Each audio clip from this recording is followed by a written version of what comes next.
Terus kalau se-UPR doang gue tahu nih karakter nih kalau teman-teman satu Alma gitu kan. Iya, iya. Enak kalau tim yang enak. Namanya KKN kan gitu kan. Kalau kelompok kita nggak enak pasti nggak enak Iya, selama kita menjalaninya. betul betul. 2 bulan gue habisin sama nih orang susah juga Hmm. gitu kan. Nah, temen gue itu menyanggah. Heeh. Materinya Menyanggahnya? terlalu berat. Ini masyarakat takutnya nggak sampai. Langsung Oke. langsung gue bantah dengan argumen yang cukup berdasar. Gue bilang kalau kita sendiri merasa ini berat, Hmm. terus masyarakat ini kapan taunya gitu. Hmm. Gue juga kaget waktu itu kan, oh ini sekalteng gini ya. Seenggaknya kan walaupun gue pernah ketemu lawan yang berbagai jenis macamnya Ah, gitu, karena debatnya lucu-lucu. Ada yang debat yang tiba-tiba nggak habis berhenti, iya. ada yang debat kayak puisi.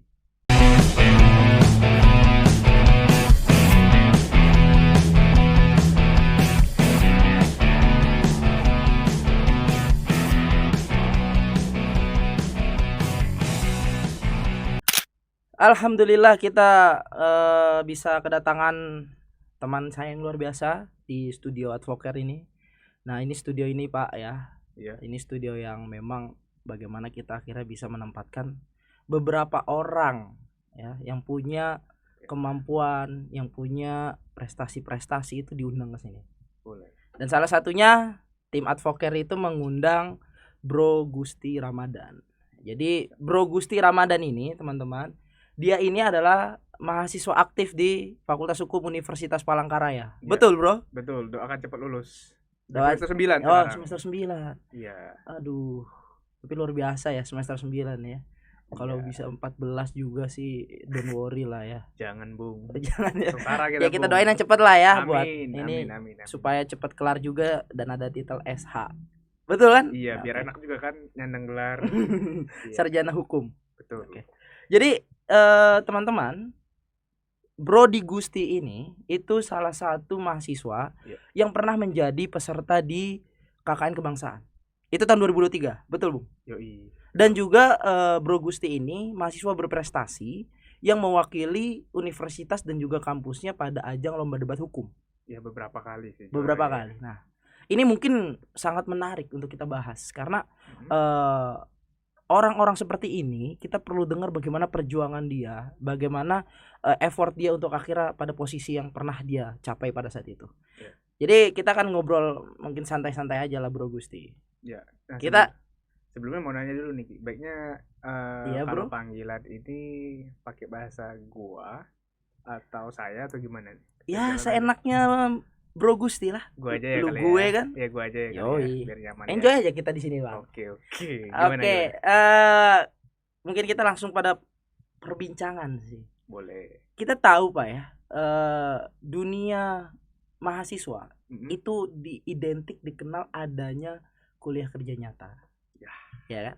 Begitu. Nah, sepengetahuan dari saya pribadi, kuliah kerja nyata adalah bagaimana akhirnya kita mahasiswa itu bisa mengimplementasikan ilmu pengetahuan secara langsung Betul. di masyarakat. Ya. Namun, Bro Gusti, KKN ini pada era MBKM ya kalau nggak salah, Merdeka Belajar Kampus Merdeka itu ada suatu program yang namanya KKN Kebangsaan. Nah, sebenarnya KKN Kebangsaan ini udah ada dari 2013 lalu, dari seingat gua. Ini kalau teman-teman KKN Kebangsaan yang ingat atau kalau ada salah boleh dikoreksi. Seingat gua itu usulan pertama kali dari Profesor atau Dr. Nasrullah. Jadi beliau ini merupakan pencetus yang pertama kali. Beliau ini merupakan dosen, salah satu dosen di perguruan tinggi Universitas Hasanuddin. Nah, jadi kilas baliknya itu kalau nggak salah, ini waktu itu beliau mengajukan kepada menteri pada saat itu. Menteri Pak Nadiem. Anies. Anies. 2014. Anies Baswedan. Iya, Anies Baswedan. Jadi di ACC lah. Nah, ketika zamannya gua itu udah KKN Kebangsaan yang ke-10 atau 11 ya. Ntar gua juga lupa karena beberapa kali ada zaman Covid itu kelewat. Oh, ke-skip dia ya. Skip. Oke. Hybrid atau sistemnya gimana gak ngerti juga ya, karena di UPR pada saat itu gak undang. Setahu aku gak undang gitu ya. Gak ngundang? Gak ikut maksudnya tuh. Oh, kalau nggak diundang atau undang itu kurang tahu karena minimnya informasi kan. Iya. Jadi sebelum zamannya gua itu kan di UPR sendiri jadi tuan rumah tuh. Ya, Nah, betul sebelum betul. UPR jadi tuan rumah itu yang ke-skip. Kalau nggak salah di Jambi atau di mana, dan itu nggak ada regenerasinya. Dari informasi di Jambi. Nah, gitu ya. Sebelum dari tuan rumah UPR itu di Jambi. Nah, itu benar. Ya. Jadi itu informasinya. Jadi udah lama nih sebenarnya, Oh. 10 tahun yang lalu. Cuman akhirnya karena tadi Covid ya kan terskip, Um, mulai lagi di Jambi, kemudian tuan rumah di Palangka. ya. Dan periode Bro Gusti ini di mana waktu itu tuan rumahnya? Jadi di tuan rumahnya itu Universitas Tanjung Pura, Pontianak. Pontianak. Iya. Wah, luar biasa. Tapi sebelumnya ya informasikan kebangsaan itu kan tadi ya bisa minim informasi gitu kan. Ya, betul Pak. Banyak juga mahasiswa itu yang juga berkeinginan. Hmm. Karena infonya KKN di luar KKN kebangsaan itu memang kadang menggunakan uang pribadi sendiri. Iya, reguler gitu ya. Ya, itu yang reguler. Oke. Tapi KKN kebangsaan ini apakah memang sepenuhnya itu atau beberapa hal itu ditanggung dari pemerintah? Apakah Kalau seperti itu? KKN kebangsaan ini buat informasi saja, sebenarnya itu sama saja dengan KKN-KKN yang lain. Oke. Cuman perbedaannya adalah mungkin ada embel-embel kebangsaan. Embel-embel kebangsaan, tadi. Nah, siap. kalau teman-teman di reguler kan mungkin kalau KKN-nya itu pembekalannya cukup dari kampus. Oke. Seputar profil desa dan targetnya apa gitu kan, udah selesai gitu. Kalau KKN kebangsaan enggak. Jadi yang peserta atau delegasi tiap kampus yang diundang oleh tuan rumah melalui Menteri Pendidikan juga, itu kan program langsung dari Menteri. Iya, betul. Dari pusat. Itu tiap kampus itu juga nggak sembarangan kalau mau ngirim delegasinya. Wah, nggak sembarangan nih. Betul. Berarti kalau diartikan nggak sembarangan, orang-orang yang memiliki kualifikasi tertentu dong. Jelas, kalau kualifikasi tertentu jelas. Kalau di UPR itu seleksi. Ada seleksinya. Seleksi. Jadi dari waktu itu 200 berapa ya? 260-an apa yang daftar, yang kepilih pada akhirnya itu ke convert cuma sekitar 10 orang. 200-an akhirnya kepangkas 10 orang. Cuma 10 orang kuotanya. Dan itu tentu seuniversitas artinya beberapa fakultas ada, ya kan? Ada, jelas. Menempati posisi-posisi fakultasnya. Nah, kalau posisi per fakultas itu pada zaman gua itu dia nggak pakai istilah perankingan per fakultas. Jadi siapa yang minat doang. Jadi fakultas itu tugasnya cuman mengirim nama-nama perwakilan dari fakultasnya. Nah, di UPR ini yang cukup kita miris mengenai informasi ini adalah persyaratan tingkat universitas itu apa? Banyak sekali yang kepotong itu cuman gara-gara tidak boleh mengambil KRS yang terdaftar KKL atau magang. Nah, teman-teman kita kemarin banyak yang kepotong di sana. Karena dia sudah menginput di KRS itu. Betul. Ya? Kebetulan kan gue waktu itu bahkan lu saksinya sendiri, kan? Lu sama teman kita Aprizal bilang, udahlah ngambil aja ini KKL biar cepet kan gitu kan. Tapi waktu itu gue berkeyakinan gue mau ngambil KKL pokoknya di Desember semester ganjil. Artinya ada suatu hal apa ya yang menguntungkan ya karena KKL nggak diambil di KRS itu. Betul. Akhirnya bisa menjadi delegasi. Salah satunya dari Fakultas Hukum cuman Bro Gusti kan? Itu kalau yang kepilih. Iya, maksudnya yang terpilih ada 8 atau 10 orang. Artinya secara ini kan yang memenuhi kualifikasi dari 8 atau 10 orang tadi. Betul. Yang mewakili ada Bro Gusti kan? Sebenarnya di UPR ini ada 2 tahap. Tahap pertama administrasi per fakultas, yang mana fakultas ngirimkan nama-nama di tingkat kampus, univ gitu kan, dijaring lagi sekitar 1/3-nya dari 200-an yang kemarin waktu tahun lalu. Pada akhirnya dari UPR itu sekitar 8 atau 10 yang bisa ikut tahap akhir wawancara, itu cuma 4 orang. 4 orang? Iya, 4 orang. Tapi bisa dipastikan kalau pengalaman gua kemarin tes wawancaranya justru ribet, ada 4 sesi. Itu terkait apa aja tuh? Pertama itu terkait kehidupan akademi selama di pendidikan gitu ya. Jadi kegiatan berorganisasinya bagaimana, terus dinilai bagaimana nilai-nilainya, IPK. Yang ketiga bagaimana prestasinya. Oh berarti ya kualifikasinya dari situ, standarisasinya. Salah satunya akhirnya. itu. Indikatornya yang akhirnya menjadi nilai tambah. Betul. Untuk akhirnya bersaing di sekupnya tadi kan kampus itu atau fakultas itu ada 4 orang. Betul. Yang keterima 1, ya kan? Iya. Tapi memang kuota yang daftar untuk seluruh tingkat universitas itu 200. Betul. Jadi persaingan itu akhirnya bagaimana kualifikasi dari diri pribadi itu atau diri sendiri itu yang memang akhirnya beberapa hal itu harus menunjang ya. Betul. Secara organisasi, akademik. Nah, itu salah satunya. Jadi kegiatan akademik ini kan luas nih. Kalau tadi itu kita dinilai dari 3 aspek itu kan. Nah, hanya saja sesi kedua ini sebenarnya ada 4 sesi. Sesi pertama masalah akademik, sesi kedua masalah tes wawasan kebangsaan. Jadi TWK. Ada 5 atau 10 soal. Gue lupa juga. Jadi itu sifatnya langsung on point nih. Kita ujian langsung. Ditanyakan misalnya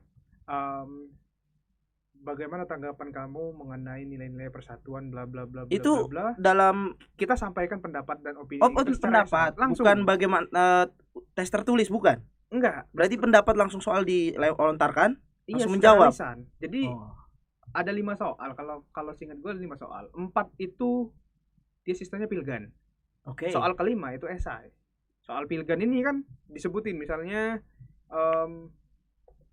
ada pertanyaan siapa pencetus nilai Pancasila atau kapan Pancasila lahir? A. 1 Juni 1945, B. 10 Juni. Sampai disebutkan semua pilihan gandanya itu, kita dikasih waktu cuma sekitar 1 menit untuk memilih dari pilihan ganda itu. Ya, jadi kan kita tantangan cukup tertekan pada saat itu. Nah, apalagi yang esai kan kita diutarakan bagaimana cara berpikir kita menyelesaikan case-case yang nantinya nilai kebangsaan itu akan berkaitan di lapangan. Bagaimana implementasinya langsung gitu. Betul. Ya. Oke, kan namanya kan kebangsaan tadi. Itu sesi kedua. Sesi ketiga tentang tes bahasa Inggris. Nah, tes bahasa Inggris ini gue nggak tahu kenapa. Nampaknya ketika di tingkat univ itu banyak yang ngalamin kesusahan. Itu kenapa, bro? Salah satunya karena nggak bisa bahasa Inggris. Iya. Nah, jadi teman-teman, bahkan teman yang diantara teman gue yang 10 orang itu gue kaget waktu gue tanya satu-satu, kalian tes bahasa Inggris ini gimana? Awalnya perkenalan pakai bahasa Inggris, sisanya pakai bahasa Indonesia, nyampaikan program segala macam. Tapi pertanyaan yang disampaikan oleh penguji pada saat itu bahasa Inggris. Nah, seringkali kualifikasi kita ini kalau di tingkat universitas zamanku kemarin itu mampu ngerti apa yang disampaikan, tapi ketika speakingnya memang kita ngalamin kendala. Berarti dalam hal speaking ya. Berarti kalau readingnya atau listeningnya bisa lah ya. Bagus. Jadi misalnya ditanya oleh penguji kan, what will you do in your village when you we choose to program KKN kebangsaan? Ngerti kita tuh pertanyaan. Nah, teman-teman tuh banyak yang jawab saya akan bla bla bla Pak. Nah, berarti bayi bahasa Indonesia ya dalam menjawab. Gua pada saat itu kan nggak tahu. Iya. Jadi itu momok terbesar gua adalah itu. Gua memang ngerti bahasa Inggris, tapi ketika speaking itu salah satu penunjangnya adalah lingkungan. Dan lingkungan gua kan nggak mendukung. Pada akhirnya gua ngomong bahasa Inggris itu agak kaku ya. Tapi gua full English selama gua wawancara sama tuh penguji, full English walaupun terbata-bata. Nah, gua kira kan gue gagal loh. Gue nggak tahu saingan di sesi ketiga itu. Iya. Sesi keempat itu tentang kesenian dan budaya lah. Karena gue bukan orang Dayak, gue bukan orang Kalimantan Tulen.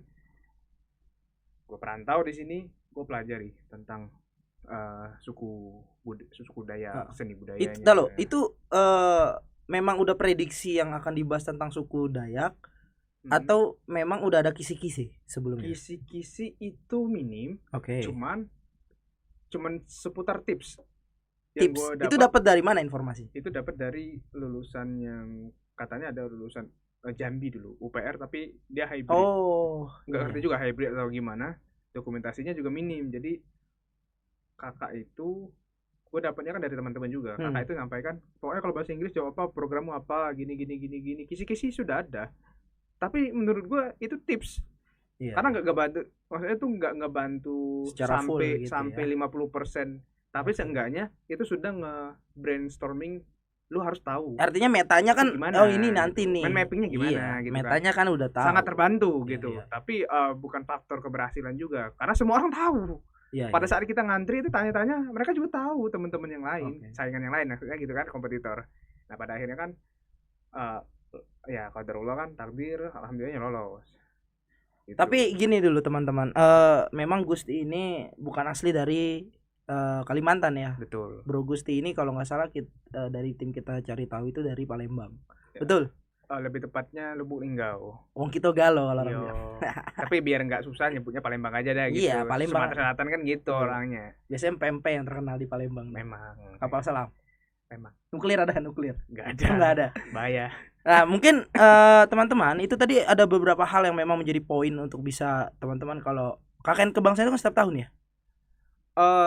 Setiap tahun selain COVID kemarin rutin ya. Rutin. Artinya kan di tahun yang akan datang kemungkinan ada untuk KKN kebangsaan. Jadi ada beberapa poin yang telah disampaikan. Iya. Pertama masalah administrasi, kemudian tahap wawancara yang terbagi dari 4 sesi. Iya. Ini kan memang bagi mahasiswa awam itu nggak diketahui. Jujur aja mungkin Bro Gusti nggak tahu informasi tentang kayak gitu sebelumnya. Dan jujur aja memang nggak tahu karena kebetulan gua ketika tahu UPR menjadi tuan rumah itu 2022 kan gua lewat ya, 2022. Kampus tuh. Nah, betul. Apa Anda rame-rame orang bajunya merah putih gitu kan? Tak cari tahu. Ada spanduk tentang KKN kebangsaan. Gue cari tahu.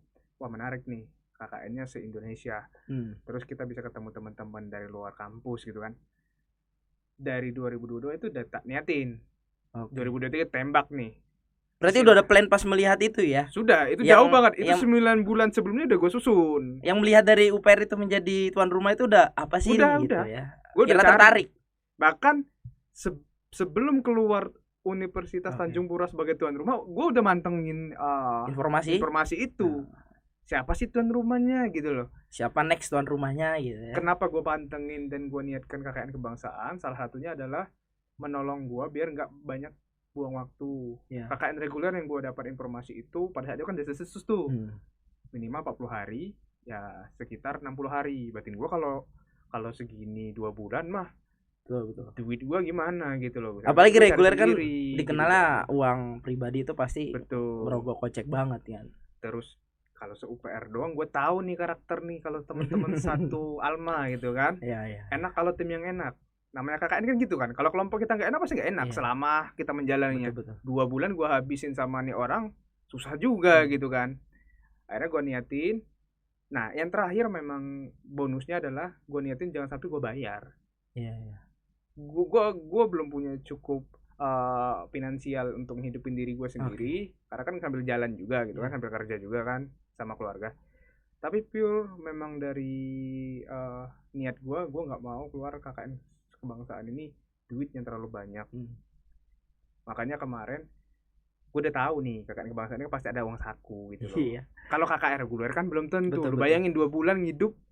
Kalau KKN reguler memang 2 bulan gitu kan. Kemudian KKN kebangsaan ini kan yang menjadi spesialnya sendiri dia itu tercampur kan tadi kan seperti yang tadi disampaikan bahwa dari universitas-universitas lain. Nah, kalau reguler kan antar fakultas di dalam universitas yang sama. Mungkin itu dari Bro Gusti yang mungkin menilai bahwa keberagaman yang mungkin pengen dicari lebih luas ya. Ya, secara sekup gitu karena gue suka ketemu orang-orang yang baru, terus ketemu. Tapi kan kalau sesama antar fakultas lainnya orang baru juga yang gak lu kenal. Yang gue bilang tadi kolam yang besar. Kalau ketemu antar fakultas kolamnya segitu-gitu doang. Maksudnya gue udah tahu nih sekup fakultas hukum aja orangnya gimana gitu loh.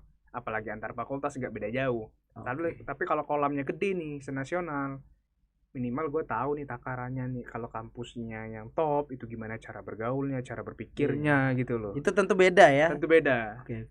Ini memang luar biasa. Tentu pas KKN kan harus menggolkan beberapa proyek. Iya betul. Bagaimana akhirnya mengimplementasikan di masyarakat itu, masyarakat bisa merasakan hasil dari suatu keilmuan mahasiswa yang diterapkan nantinya. Betul. Itu tuh program apa akhirnya yang paling top lah? Yang paling top banget. Sebenarnya kalau di kelompok gua itu kelompok 32 Desa Bengkayang. Jadi desa Sinar Tebudak di Kabupaten Bengkayang. Jadi lu perlu tahu kelompok gua ini orang-orangnya ya termasuk ambis semua. Oke. Itu gua bersyukur. Tapi kan kalau gini ya, kalau memang tadi awalnya orang-orang yang masuk sebagai peserta KKN kebangsaan ada orang yang memiliki kualifikasi yang bagus. Salah satunya itu yang gue bilang, karena keberagaman dari saringan-saringan tadi, orang-orang terpilih dan benar-benar kualifikasinya yang bagus tadi, pasti akan memberikan nilai-nilai positif. Oke. Nah, itu yang gue kejar, gitu loh. Itu mindset gue di awal. Selain dua hal tadi ya. Karena kualifikasi untuk masuknya aja kan tadi betul, agak lumayan untuk mengekstra dari pikiran, ya kan, effort segala macam. Dua hal pertama kan tadi tadi gue sebutkan adalah bahwasanya ya tadi gue udah niatkan karena gue pengen bertemu orang-orang baru dengan di kolam yang gede. Terus yang kedua gue nggak mau keluar budget gede juga itu buat KKN gitu kan. Itu pasti. Yang ketiga ternyata rezeki ini kan nggak dalam bentuk materi. Jadi gue ketemu teman-teman, relasi yang benar-benar ngupgrade gue juga pada saat itu. Artinya bonus juga lah, maksudnya KKN kebangsaan kan beberapa juga kan ditanggung pemerintah. Betul. Yang kedua bonusnya itu adalah relasi yang luas, ya kan, skup yang luas. Lu kudu tahu UPR waktu zaman gue termasuk gue bersyukur banget. Sistem seleksinya itu benar-benar yang benar-benar seleksi. Jadi disaring tiap fakultas itu kan nggak ada minimal satu enggak. Jadi bebas datar. Dari fakultas yang nyerahin data-datanya. Nanti kan bersaing gitu aja lagi di situ kan. Tinggal bersaing. Kompetensinya gimana? Kampus lain, ini lu udah tahu, kampus lain itu dia milihnya, yuk gimana gubernurnya tiap fakultas. Artinya yang punya posisi gubernur BEM-nya mana? Yang punya positioning di ini ya, kepengurusan organisasi mahasiswa gitu. Makanya waktu gue kenalan, lu dari mana? Lu sebagai apa gitu kan? Dia nanya. Gue mah sebagai mahasiswa biasa aja bang gitu kan. Dia bilang kan, oh iyalah kenalin gue gubernur BEM fakultas bla bla bla bla. Oh dia menyebutkan seperti itu ya? Ada yang kayak gitu bro, banyak. Sisi lain juga nyebutin ternyata beberapa kampus lain bahkan hampir sebagian besar itu sistemnya sistem tunjuk. Sistem tunjuk tuh lu gubernur BEM ya jadi perwakilan. Tapi apakah hanya kayak dari kepengurusan Ormawa yang memang menjadi tunjukan itu? Nah, kalau ngelihatnya dari beberapa belas orang yang gua kenal yang punya jabatan tertentu di kampusnya, nampaknya iya. Jarang yang milih mahasiswa yang nggak aktif, terus nggak berprestasi, tiba-tiba seleksinya asal pilih aja gitu loh. Nah, rata-rata yang punya jabatan. Bro Gusti, tentu kan kita balik pada pertanyaan saya tadi. Betul. Yang dalam implementasikan program unggulan yang top itu, ini kan menjadi goal ketika memang Bro Gusti sudah terpilih menjadi peserta. Betul. Akhirnya Bro Gusti punya tanggung jawab moral, ya kan, untuk membawa nama kampus dan juga untuk membawa nama kelompok, ya kan, terhadap desa yang akhirnya menjadi titik untuk dilakukannya atau dilaksanakannya KKN itu. Bagaimana membangun desa itu, bagaimana desa itu akhirnya bisa menjadi tempat bagi mahasiswa mengimplementasikan keilmuannya. Betul. Jadi program apa nih Bung Gusti yang memang menurut Bung Gusti ini nih goal nih, ini paling goal dan ini akhirnya paling ngena ke masyarakat. Baik, tapi sebelum gue jawab perihal membangun desa, itu KKN ini gue rasa bukan wadah yang tepat untuk mahasiswa membangun desa dalam arti benar-benar membangun. Oh iya. Karena dengan waktu yang singkat, budget yang tipis, terus dengan struktur organisasi yang juga sedikit, kan, per kelompok gitu kan. Artinya kita cuma bisa membangun dalam arti sifatnya secara pola pikir, mindset gitu kan. Nah, tapi itu cuman disclaimer di awal. Maksudnya kan kenapa? KKN ini kan ekspektasi yang hadir kepada mahasiswa-mahasiswa yang datang ke desa-desa ini kan ujung-ujungnya melampaui daripada kemampuan. Awalnya paham. Lu tau nggak? Gua memahami KKN ini ya, KKN ya, kuliah kerja nyata ini sebagai sesuatu tugas yang berat karena membangun desa. Tapi terjawab ketika setelah gue selesai. Nah, sebelum gue kesana, gue mau ngejelasin sudut pandang sebenarnya program apa sih yang jadi unggulan gitu lah. Sebenarnya dari tiap kelompok itu punya program unggulan semua, dan yang paling penting itu adalah sesuai dengan namanya KKN kebangsaan tadi, kita mengimplementasikan dan memberikan nilai-nilai kebangsaan kepada masyarakat setempat.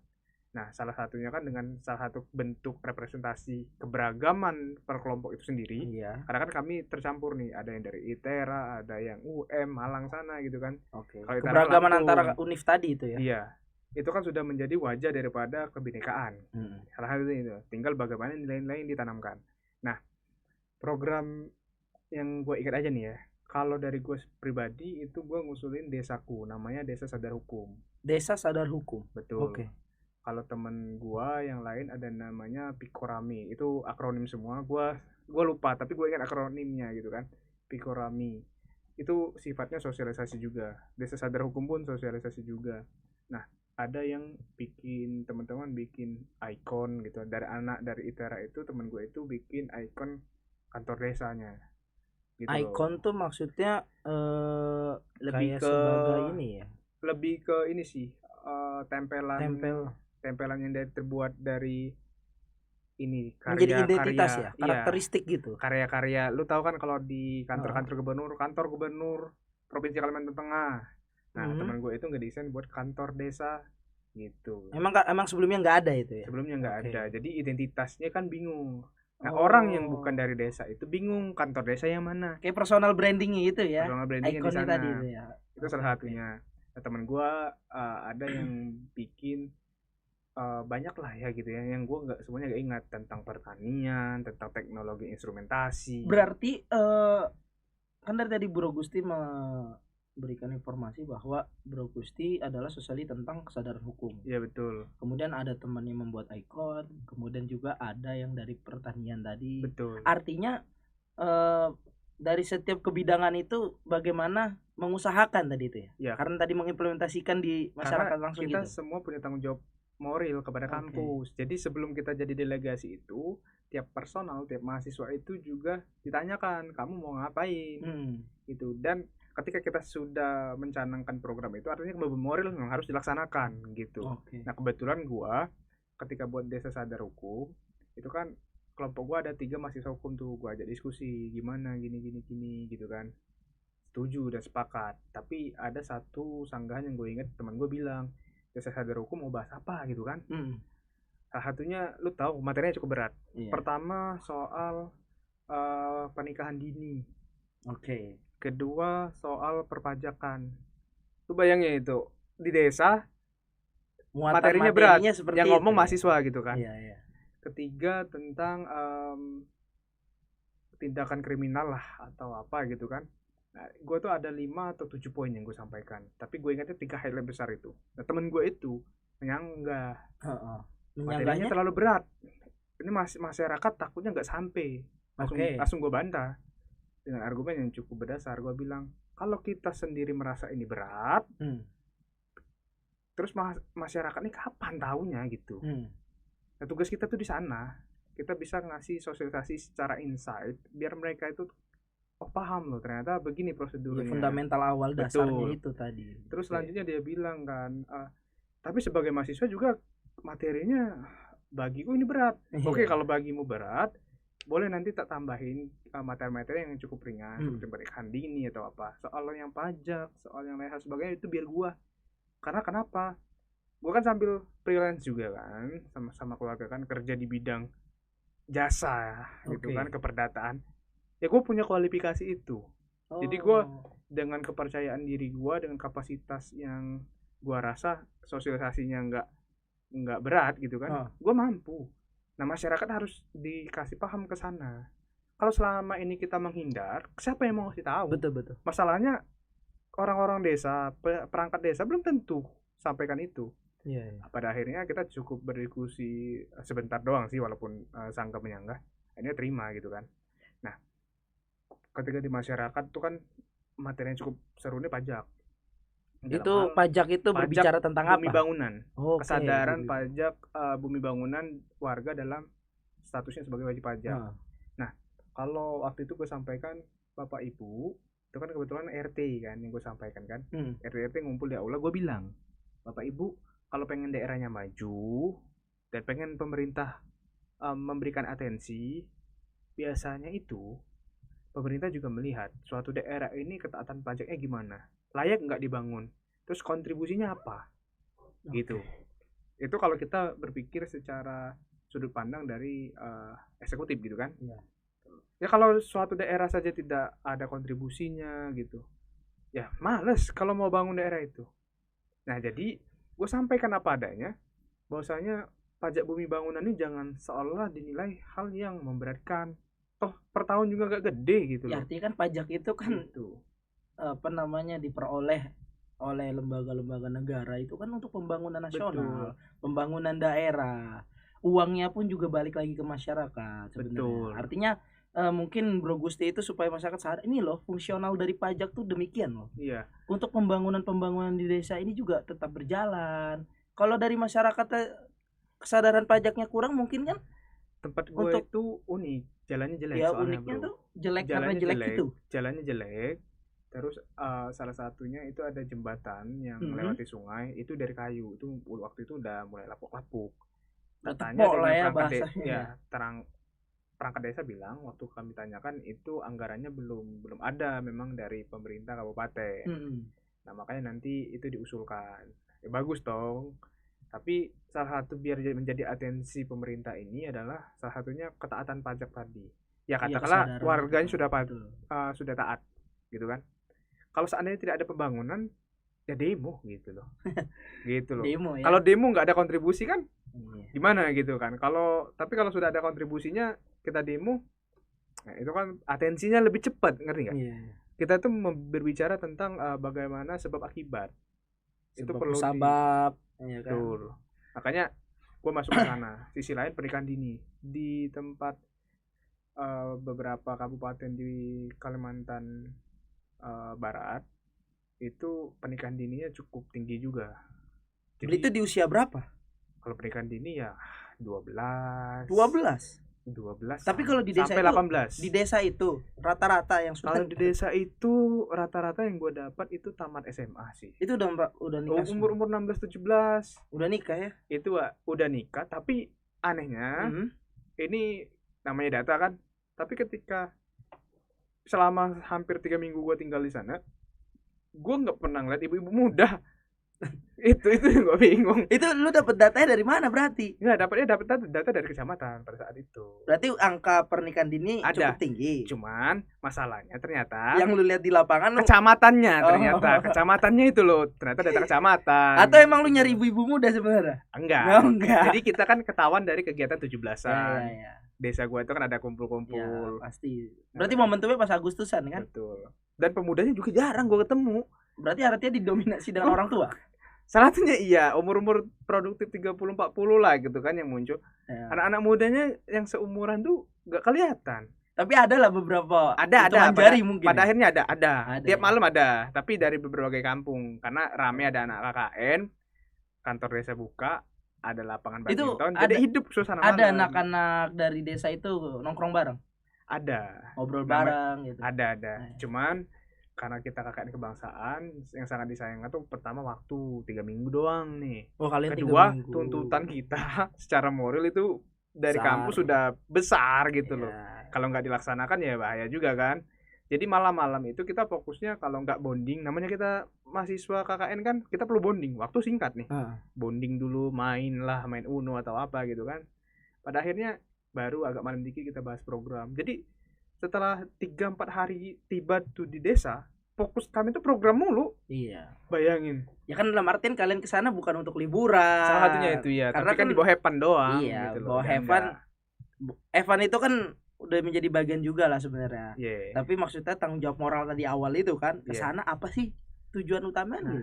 Yang membedakan dengan KKN reguler ya. Nampaknya karena gue udah diskusi sama teman-teman juga, nilai-nilai kebangsaannya dapat. Jadi selama kita sampai di tempat tuan rumah venue-nya ini, yang cowok waktu itu tinggal di barak tempat koramil apa korem, gue nggak ngerti ya bahasa itu ya, barak ini. Jadi kita malam tuh bonding dengan mahasiswa lain, ngumpul diskusi, ada kegiatan, ya, terus tukar pikiran, disiplin gitu loh. ya, ya. Itu yang enaknya. Tapi cuma 4 hari doang. Siangnya kita ngumpul di aula auditorium Unban itu bahas tentang kebangsaan, nilai-nilai kebangsaan. Jadi temanya kalau nggak salah pada saat itu adalah tentang menjaga nilai-nilai keutuhan kebangsaan di daerah perbatasan. Penggayang, Sambas itu daerah perbatasan semua tuh. Udah paling perbatasan itu. Betul. Kalau nggak apalagi salah, Sambas. Kalau nggak Sambas salah juga. Penggayang deket Singkawang. Singkawang sebelahnya sudah Malaysia gitu iya, kan. Soalnya gini Bro Gusti, gua juga ngelihat apa namanya beberapa postingan. Ada tentara kan di sana. Iya, seru lah pokoknya. Jadi selain seru, Iya. tapi nilai kebangsaan dapat. Jadi di sana memang digembleng. Artinya keberagaman tadi itu memang akhirnya terimplementasi dengan baik lah ya kalau Betul. untuk secara ini. Tapi gue juga mungkin ada pengalaman untuk KKN gue. Gimana? Kalau untuk diceritakan agak panjang, tapi kita akan Gak ceritakan apa-apa. mungkin kalau ada episode selanjutnya. Santai. Tapi pembahasan kedua ini tidak kalah serunya sih sebenarnya. Iya. Ini terkait Bro Gusti juga seorang mahasiswa berprestasi.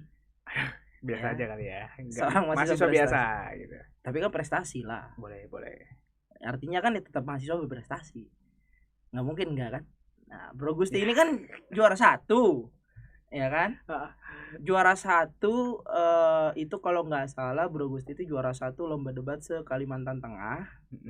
Terus yang kedua itu Bro Gusti itu juara 1 lomba debat se-Kota Palangkaraya. Betul. Dan juga Bro Gusti itu best speaker di 2 lomba tersebut. Tapi gini, dari yang tadi udah gue sampaikan, best speaker juara 1, lika-liku awal ya. Ini kan gue juga pengen tahu nih.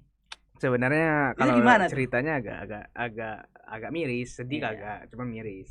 Nah teman-teman, kalau yang mungkin teman-teman di Kalimantan Tengah khususnya yang kuliah di jurusan hukum gitu kan, atau yang punya minat dalam hal berdebat, sebenarnya ini clue-nya doang, clue dalam sudut pandang gua ngalamin kemirisan itu tadi. Oke. Jadi gimana tuh?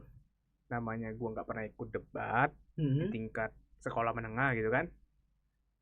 Gue penasaran ya waktu di kelas A dan semester 2 apa 3 gitu ya, gue udah mulai ada minat debat. Pada saat itu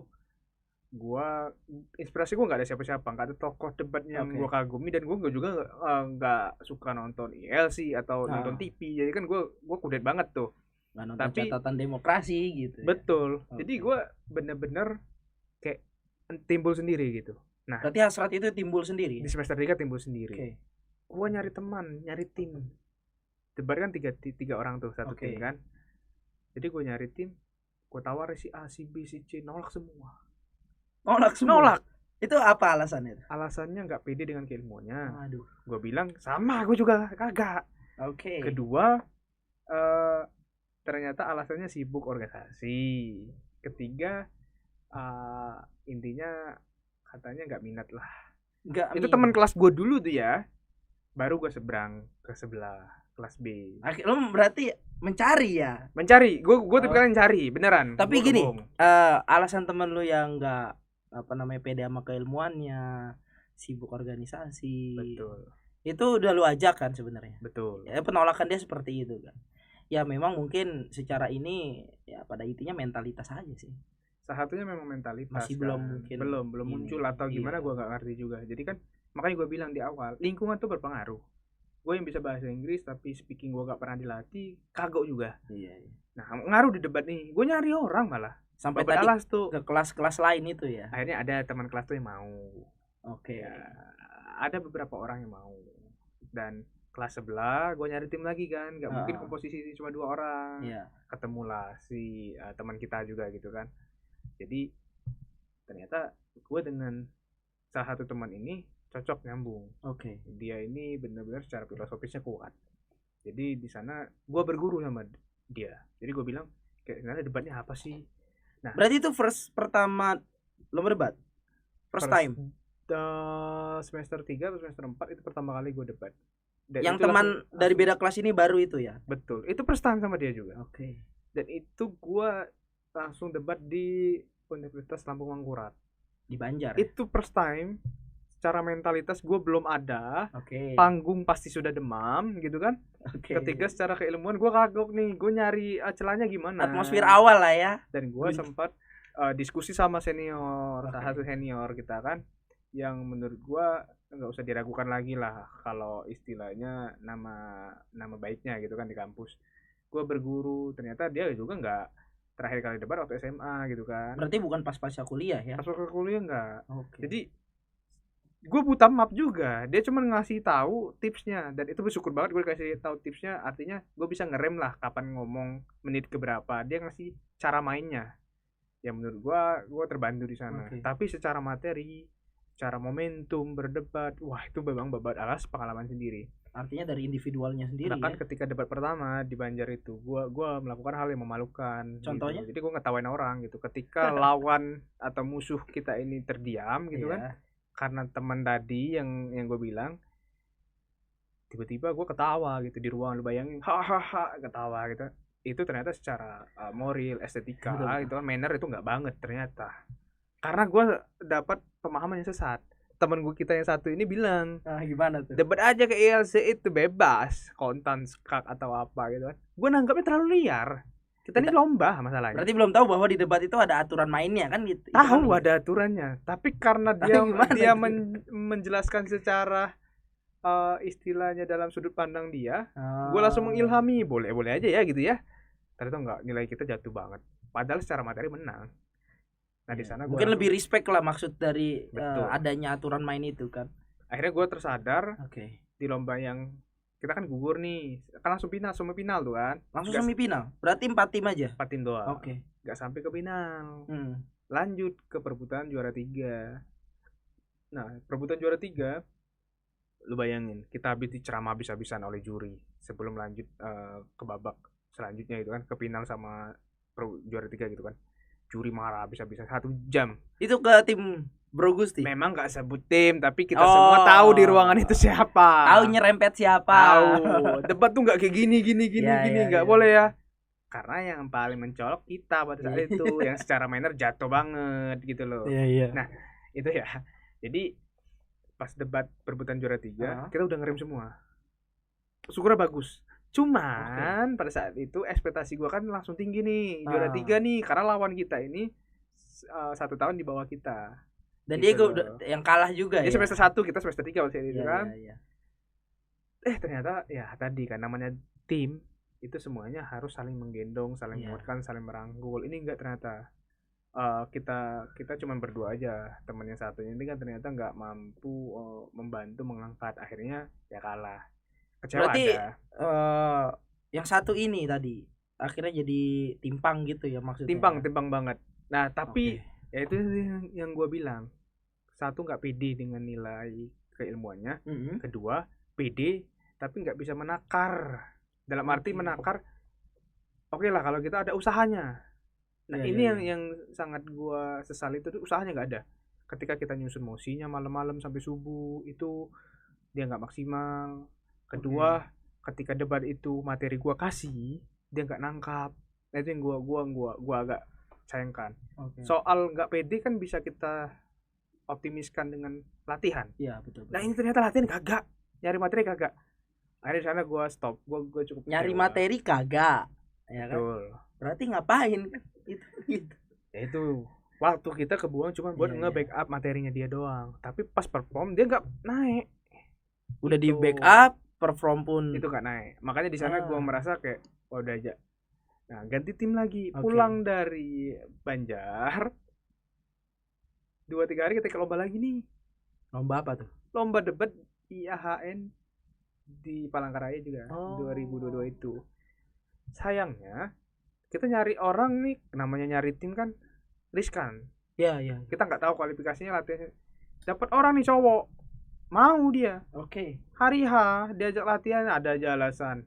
Diajak lomba dihubungi malam biar latihan, mosi udah keluar nih, nggak ada balasan. Jam 6 pagi kita lomba jam 1. Jam 6 pagi dia baru nge-WA gua ngundurin diri. Apa kagak kaget lu? Itu 3 tim 3 orang juga satu tim. Iya, apa kaget lu? Berarti akhirnya dia mengundurkan diri, sisa 2 nih. Sisa 2. Siapa penggantinya tuh? Yang kemarin yang di Banjar. Ngikut. Itu kita paksa. Iya. Karena urgent ya. Iya, karena kan ya sudah lah gitu lah. Penting kita perform dulu. Maksud gua di sana gua cuma mau minimal dia kasih yang terbaik juga deh. Syukurnya pada saat perform dia perform kok bagus. Cuma memang gue merasa kalau jangka panjang ini tim nggak bisa berkembang. Nggak lama dari itu, beberapa bulan ngajak lagi, gue tolak secara tegas. Gue mau tapi lu nggak sadar diri. Penawaran ketiga gitu. Iya, oke. Dia ngajak kita lagi, tapi gue orangnya tegas kan. Gue bilang, lu kalau mau gitu kan, minimal lu juga upgrade dong. Jangan kayak kemarin, materi sudah dibuatin, perform kagak. Terus lu nggak ngehargai kita, lu nggak mikir kita sampai jam berapa bikin materinya. Apalagi kan namanya kita baru belajar kan. Kita nyari bahan tuh kan agak susah. Terus mengimplementasikan nilai-nilai teori itu susah. Karena keterbatasan semester juga. Semakin naik semester ternyata pengalaman dan pengetahuan kan bertambah gitu kan, pasti berkembang. Nah, akhirnya dia gak pernah ngajak lagi. Di sana kita udah nggak sama dia lagi. Ganti tim lagi. Sampai gue itu 5-6 kali gue lomba itu kalah mulu. Karena belum ada tim yang cocok. Kekurangan satu orang yang benar-benar bisa klop. Nah, akhirnya gue ada beberapa masalah dengan teman yang satu ini gitu kan, karena dia juga ada masalah internal. Jadi kita ada lomba debat berdua. KDMI namanya. Waktu itu kita udah janji kita akan juarain itu. Dan salah satu dari kita mewakili kampus di tingkat regional gitu kan. Ternyata dianya nggak bisa. Di sana gue mau ngundurin diri, tapi dia bujuk nih ganti orang nih, ganti si cewek si E itu loh. Nah, si E itu kan ternyata demam panggung, dia nggak pernah yang debat offline. Berarti by online aja. Ya. Tapi gue nating tulus, gue nggak masalah kalah, seenggaknya niat gue perform udah selesai, gue nggak mau lomba lagi pada saat itu. Karena selesai dia kalah, dia kalah. Gue capek, masalahnya gue udah bener-bener perform dengan istilah dengan maksimal, nyari data dengan maksimal. Malah dapet capeknya doang. Terus gitu nyari teman-teman juga nggak ada yang istilahnya juga chemistry-nya sama, chemistry-nya cocok gitu kan. Masa dengan teman yang tadi doang yang cocok, jangan debat kan 3 orang. Akhirnya gue hopeless di sana, kalah hopeless gue, tapi gak mau ikut lomba lagi. Terakhir ditawarin oleh si E tadi. Gue bilang gue mau kalau salah satunya teman kita yang satu tadi kan, gue bilang teman kita yang satu tadi karena ada masalah internal dia gak bisa ikut lomba. Gue udah gak mau. Sekitar 3-4 hari dia ngubungin gue lagi, bang gimana kalau kita ajak sih elu. Nah teman-teman ini ternyata ini potongan terakhir gue beneran. Potongan terakhir ya. Dan bangkainya lagi ketika lu apa adanya kita ketemu di kafe lu ngomong. Gue nggak pernah ikut debat di sana, gue agak dijapu. Agak dijapu gitu ya. Anjir kalah lagi. Bener gue nggak bohong. Terus anjir kalah lagi, masa iya gue ngegendong 2 orang. Yang satu ini di panggung kan sih. Iya betul. Lu buta map. Makanya 3-4 jam kita bahas mal ini teknis doang malam itu. Kenalan basa-basi langsung bahas teknik kan. 2 hari lusanya lomba. Jadi gini teman-teman, memang gua ini salah satu juga akhirnya timnya dia pada saat itu lomba debat. Memang waktu itu gue diajak oleh teman gue juga, teman terdekat gue untuk lomba debat. Kenapa gue juga tertarik lomba debat? Karena yang namanya anak hukum kan, perdebatan itu adalah suatu hal yang lumrah kan. Gue diajak, ya kan, gue udah bilang dari awal memang gue nggak menjanjikan tentang diri gue ini yang ya bisa gitu. Artinya gue jujur-jujuran aja. Gue nggak pernah lomba debat. Gimana sih lomba debat? Gitu kan. Cuman memang karena gue tahu dia ini pengalamannya udah banyak kan, tadi diceritain udah 3 kali lomba debat. Artinya gue nanya sama dia, emang gimana aja caranya lomba debat? Gitu kan? Iya benar. Terus lu jelasin gimana tuh kemarin tuh? Yang mappingnya tuh. Gue mulai dari mapping dari awal, dari teknis banget ya, dari strategi dulu gue jelasin. Pokoknya komplit lah. Karena apa? Gue anggap ini last dance gue waktu itu, the last dance gitu kan. Artinya gue harus maksimal. Minimal tim gue juga maksimal juga, jangan gue doang. Makanya kemarin kan yang satunya kan teman kita itu, tim kita, gue paksa tuh si itu. Lu harus perform juga. Gue nggak peduli gimana. Tapi dengan lu kan gue nggak bisa nekan karena kan lu buta map. Tapi yang jelas gue tekan lu adalah lu harus pahami, kuasai medannya. Secara materi gue nating tulus aja gitulah. Pada akhirnya kan lu jelasin. Akhirnya 2-3 jam kita ngobrol itu, malah lebih ya, beberapa jaman. Gue ngerasa nih cocok gitu. Nah teman-teman, sebenarnya gue udah sama dia ini udah kenalnya tuh sekadar kenal bahasa apa doang. Saya hello ya gitu kan. Gini doang kalau temen gitu doang. Jadi nggak pernah ada yang ngobrol benar-benar on point gitu kan, 1-2 menit yang lebih intens gitu ya. Iya. Karena kan sudah beda kelas. Kedua juga bawaan kita kan mungkin agak asing kan waktu kita kan enggak gue kan orangnya ketipikal enggak yang mau sok-sok PDKT deket-deket gimana gitu, SKSD gitu kan. Jadi bagi gue nating tulus aja lah gitu kan. Jadi kebetulan ngobrol sama lu, gue tahu kapasitas lu sebagai ketua DPM interim, pengganti dari yang sudah demis, sebelumnya sudah lulus juga. Gue merasa kayaknya kualifikasinya sudah dapat nih. Nah teman-teman perlu diketahui juga kenapa gue yakin ketika ditawari si E ini dia, karena dia ini pernah dibantai waktu musma oleh teman-teman organisasi BEM. Karena gue termasuk yang nyerang walaupun gue non BEM. Gue pimpinan sidangnya kan. Lu pimpinan sidangnya. Dia dibantai 4-5 jam, gue nyaksikan sendiri, mentalnya ada. Gue yakin secara mental nih anak pasti gak jatuh di panggung. Cuma memang buta maaf. Makanya gue yakin tawaran si itu. Nah apalagi pas kita ngumpul, lu minta jelasin, gue merasa chemistry cocok nih. Udah yakin aja deh, minimal timnya chemistry dapat dulu deh, masalah materi belakangan. Makanya sana gue yakin. Berarti karena chemistry cocok tadi ya. Cocok. Pas secara kapasitas lu nyambung.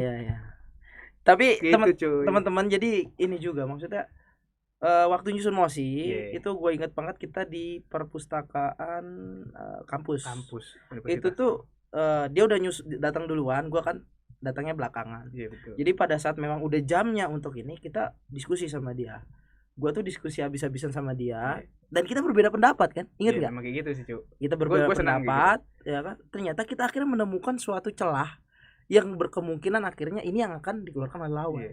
Jadi di situ akhirnya yang dia bilang chemistry yang cocok adalah diskusi gua sama dia tuh berbeda pendapat tapi menimbulkan suatu celah yang akhirnya dipergunakan pada saat lomba debat. Nah, di sana yang itu potongan terakhir gue tadi. Karena gue tidak menemukan hal-hal yang perbedaan tadi dengan tim-tim sebelumnya gitu kan.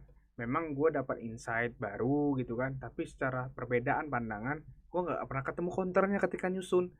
Jadi ketika debat gue tuh yakin dengan 100% gue benar.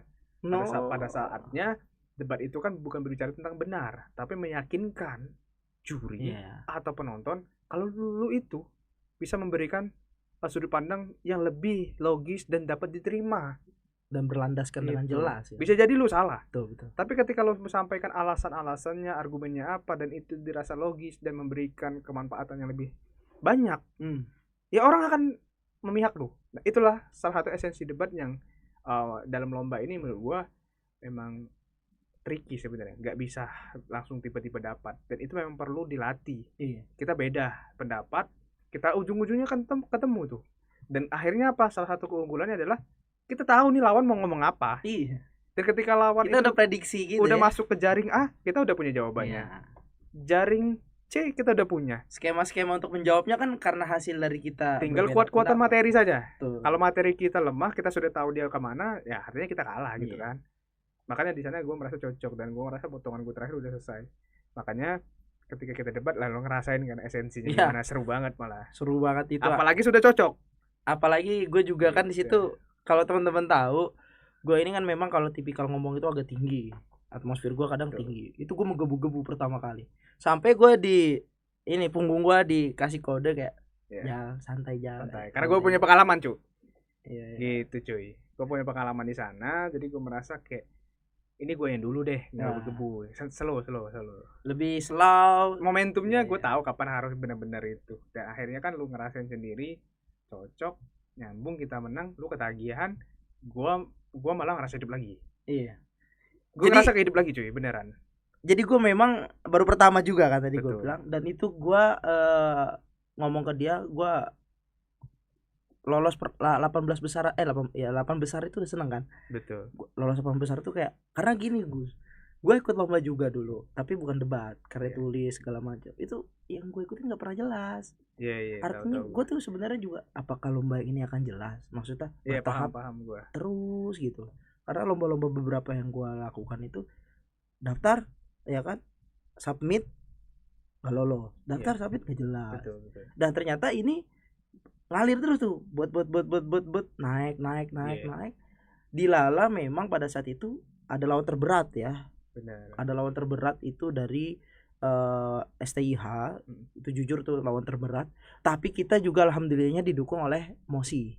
Ya, salah satunya kan itu benar-benar keberuntungan sih kalau bicara Mosi ya. Kita pro mulu sampai final. Kita pro terus guys. Itu nggak pernah yang dapat Mosi yang istilahnya yang menyakitkan daya pikir gitu ya. Dan syukurnya makanya ketika kita lomba lolos 8 besar, 4 besar, gue bisa memaklumi kepuasan lu sama si E. ketika lo bilang alhamdulillah ya lolos ya ternyata ya gini-gini, ya karena gue paham itu pertama kalinya kalian atau itu hal-hal yang baru bagi kalian berada di tahap itu. Tapi bagi gue yang sudah 5-6 kali ikut lomba, gue nggak puas sama sekali. Artinya lu mau terus gue maunya terus sampai mentok final. Makanya gue bilang, gue waktu itu munafik kan, ingat nggak kita kan buat kontrak sebelum kita di KP itu, kita nggak target juara tapi kita maksimal. Gue munafik, dalam hati gue tetap mau juara. Lu paham kan? Artinya lu mau mengukir dari beberapa kali lu lomba kan. Karena the last dance gitu loh cu. Tapi yang jelas poinnya adalah maksimal. Syukurnya kita benar maksimal. Nah kemaksimalan itu yang membawa kita lebih jauh gitu kan. Tapi memang kan secara ini juga kita ekstra juga kan, ada tenaga, ada waktu yang memang itu habis-habisan kan. Kuras kita habis-habisan. Bayangin tuh, lu pada bikin mosi ada 3 random, nanti dipilih yang mana. Dan itu harus didebatkan pada jam 8 pagi. Sedangkan lu pulang itu aja jam 8, jam 10 malam. Kapan itu buat? Tengah malamnya kita buat. Ricuh tapi ya di grup. Kan ricuh tengah malamnya. Itu kenapa nggak dibuat satu? Panitia nggak mikir nggak tahu apa. Di sana akhirnya kita bikin kalimat menenangkan. Sudahlah kita fokus aja lah, perihal memberarikan atau apa. Ya udahlah gitu loh. Jadi dinamika lombanya tuh ada gitu loh, sampai akhirnya juga kita masuk semifinal, terus ke final segala macam. Memang di Lala ada salah satu juri juga memang pernah bilang penilaian yang kita lakukan ini kan yang objektif aja gitu loh, kita tidak bersifat subjektif. Artinya kita yang dinilai akhirnya juara 1 memang layak, katanya seperti itu. Memang sih. Ya tidak dipungkiri lah, itu suatu hal buat gue pribadi seneng lah pada saat itu. Dan ternyata yang gue lombakan itu udah se-Kalimantan Tengah. Itu sekup yang luar biasa sih menurut gue. Makanya gue juga kaget dulu kan, oh ini Sekalteng gini ya. Seenggaknya kan walaupun gue pernah ketemu lawan yang berbagai jenis macamnya gitu, karena debatnya lucu-lucu. Ada yang debat yang tiba-tiba nggak habis berhenti. Ada yang debat kayak puisi. Jadi kayak ada debat yang kayak ceramah. Dewan yang terhormat, kami tidak sepakat. Kenapa? Karena menurut kami bla bla bla bla. Itu dadanya datar dan terkesan kayak pidato atau puisi gitu ya. Nah, sebenarnya gue tipikal orang yang benci banget dengan cara seperti itu. Jadi tapi juara itu tim dulu. Iya, gue inget banget nih ya. Gue inget banget teman-teman. Si Gusti itu dulu pernah nge-warning gue, lu jangan pakai nada-nada. Jadi memang gue kenapa pakai nada-nada, karena gue pertama kali debat, akhirnya gue nonton lomba debat itu gimana. Akhirnya gue ngikutin kan, oh ternyata irama nada debat gini-gini. Ternyata enggak, gue disuruh dia tuh jadi apa yang ada di diri gue. Ngalir gitu kan. Jadi memang akhirnya ya ngalir kita kan. Dan lebih hidup. Nah di sanalah ketika sekarang ya gitu kan, ketika gue ketemu mantan-mantan juri kita, dia bilang kok nggak ada kayak yang kalian lagi gitu loh. Gue bilang kita punya warna tersendiri pak, begini. Nah kayaknya regenerasi ini perlu diajarkan masalah hal demikian secara speakingnya gitu kan, secara metodenya, jangan terlalu kaku gitu kan. Kalau melihat apa yang ada ya demikianlah. Padahal esensi debat itu kan seperti kita diskusi, tapi lebih agresif dalam hal argumentasinya kan. Argumentasi di bagaimana pola pikir harus pada cepat. Pada akhirnya kan solusi di akhirnya adalah tiap tim bagaimana ngasih pintu daripada permasalahan ini. Dan itu yang dipertimbangkan, bukan yang tiba-tiba debat keras doang gitu kan. Nggak debat kusir lah itu. Iya nggak jelas pada akhirnya kan, solusi nggak ada, maunya liatan urat-uratan. Ya kalau urat-uratan menjebol nanti nih urat kan gitu. Capala kita kan. Itu kan udah vakum, udah puas. Udah tapi puas. Terkait ini kita kan tim terakhir yang menjuarai dari Universitas Palangkaraya khususnya, atau enggak dari fakultas aku. Memang regenerasi selanjutnya itu masih dalam hal proses ya. Dalam proses. Tapi beberapa waktu lomba debat kemarin sudah ada sebenarnya regenerasi yang luar biasa. Nah, ini kan juga diharapkan untuk adik-adik kita kan di Fakultas Hukum, supaya regenerasi ini terus berjalan, karena lomba debat ini kan udah menjadi salah satu yang memang harus dilaksanakan atau diikutkan. Karena ini bidangnya orang hukum. Orang hukum itu kan orang awam bilang, wah jago debat. Iya. Ya kan, jago bicara katanya gitu. Sebenarnya kalau gue tuh gue tipikal memang nggak suka ngomong banyak juga sih cuy. Jadi gue tuh tipikalnya diam ngomong sepentingnya gitu. Tapi memang ketika debat itu kan gue mau mengaktualisasikan diri gue bagaimana ketika gue dihadapkan hal-hal yang profesional, bagaimana dengan lingkungan next ke depannya, gue harus terlihat meyakinkan. Dan debat itu salah satu wadah untuk melatih gue mengaktualisasikan tersebut. Jadi istilahnya kalau seandainya suatu saat gue dihadapkan dengan masyarakat, dengan beberapa kelompok, ya gue bisa adaptasi. Bagaimana ketika menanggapi hal-hal isu ya bagaimana. Jadi nggak bisa itu kita jadi istilahnya kaku dengan pendirian kita. Tapi sisi hal prinsip harus tegas memang. Makanya gue menganggap debat itu adalah kesempatan bagi gue selaku mahasiswa hukum. Oh ini memang gue harus gas nih. Karena ketika sudah di masyarakat, lu ketika ngomong salah habis. Bisa-bisa kena pidana kalau salah omongannya. Tapi kalau di lomba debat lu cuman nilai lu minus gitu doang gitu loh. Nilai minus, tidak dinilai gitu. Dan penilaian juri itulah yang nanti akan selalu lu ingat. Nah, juri ngomongnya jangan sembarangan, minimal ada dasarnya. Itu jangan sebenarnya. Ketika kita jadi praktisi, minimal kita ngomong punya dasar. Namanya anak hukum kan dikenal dasarnya apa sih? Itu yang sangat-sangat gua rasakan dari kebermanfaatan debat. Pada akhirnya setelah lomba dari Kalteng itu gua happy, gua hidup lagi. Kita ikut lomba yang di nasional waktu itu. Kita mengukur tingkat kita ternyata memang udah bagus-bagus kan. Cuman nggak kalah mengecewakan. Cuman bedanya adalah di sarana prasarana. Kedua memang kurangnya di pengetahuan ataupun bimbingan riset gitu loh. Karena kalau kampus luar tuh luar biasa ya kalau. Iya, mereka bimbingannya profesor, puy. Gimana? Jadi pas lomba nasional itu memang kita itu nggak kalah ya secara poin padahal ya. Enggak. Sebenarnya tuh ya tapi kan namanya sistem aturan pakai victory point. Ketika juri 2 sudah memenangkan, juri 1 kita cuma 1 lawan dapat 2, kita kalah. Berapapun skornya, walaupun skor kita 3.000 lawan 2.500 tapi jurinya 2 ya nggak bisa ngomong apa kita. Tapi overall gue belajar banyak dari sana. Ternyata kolam di luar itu lebih fantastis lagi gitu kan. Salah satunya tadi ya pengetahuan per individunya udah gue ngakuin gue kalah gitu. Tapi ketika dikasih kesempatan untuk berkembang, kasih aja waktu 1 bulan bisa gitu. Artinya kan tapi kita harus berada di tempat yang sama dulu. Artinya kan kita dari diri pribadi kan untuk berkembang itu selalu ada. Kalau dari keinginan kita juga besar kan. Betul. Kita nyemplung kolam nasional itu kan dalam artian untuk mengecek ombak gitu kan. Betul. Gimana sih kolam nasional? Ternyata memang seluar biasa itu expert. Teman-teman itu nggak mudah banget kalau lawan nasional itu. Jadi istilahnya nggak ada lagi tuh masalah metodnya terkendala. Iya, itu nggak ada lagi speakingnya terbata-bata kalau sudah nasional. Itu terbata-bata habis sudah. Kita bisa dibabak belurin kalau di situ. Tapi itu online ya pada saat itu. Mungkin kalau dinamikanya offline kita nggak tahu ya. Seseru apa juga. Karena kalau online kemarin beberapa banyak blunder juga. Gue juga ngakuin blunder. Karena tadi device, terus pikiran gue kacau gitu kan. Dan ya udahlah, nating terus kalah nggak apa babak ini dua selanjutnya jangan. Memang sudah maksimal di 2 selanjutnya, cuma memang jurinya kan menilai salah satunya lebih baik. Itu yang gue syukuri. Tapi pencapaian juga lah kita udah terjun di nasional. Kemudian juga kan kita pernah juara juga di IHN ya. Iya, ketika ini ya ulang tahun itu fakultas mereka atau apa gitu kan. Akhirnya kan 6 bulan berselang dari Kalteng itu kita juara. Juara lagi. Di sana gue ternyata ada ketakutannya sendiri. Beban moral gue selaku juara bertahan, kasarnya gitu. Masa juara provinsi ketika Duka ini kalah, gue megang gengsi di sana. Agak berat ya? Berat sebenarnya. Mungkin kalau gue waktu itu sih mikirnya kayak emang udah yakin kita juara 1. Nah, kalau gue justru malah pesimis karena apa? Lawan-lawan kita ini adalah salah satunya pada upgrade juga, khususnya yang dari kampus yang hijau itu kan. Nah, yang lainnya kan memang agak downgrade, tapi justru tantangan terbesar dari kampus yang teman kita hijau tadi. Cuman syukurnya qadarullah, alhamdulillah kita menang gitu kan. Si rezeki lah ya, kita gitu. 2 kali berturut-turut. Ya sisanya hidup sendiri-sendiri, KKN sendiri-sendiri. Jadi pasca lomba itu lomba terakhir ya, itu lomba terakhir beneran. Dan memang ada beberapa lomba lagi yang ditawarkan, kita udah nggak bisa karena udah semester tua lah sebutannya kan.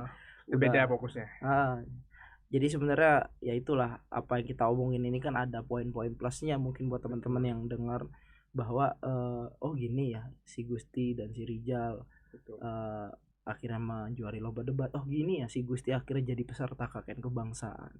Mungkin itu aja Bro Gusti. Kalau ada kesempatan lain itu pasti kami undang dari tim Advoker. Karena ini wadah kita sediakan untuk semua kalangan.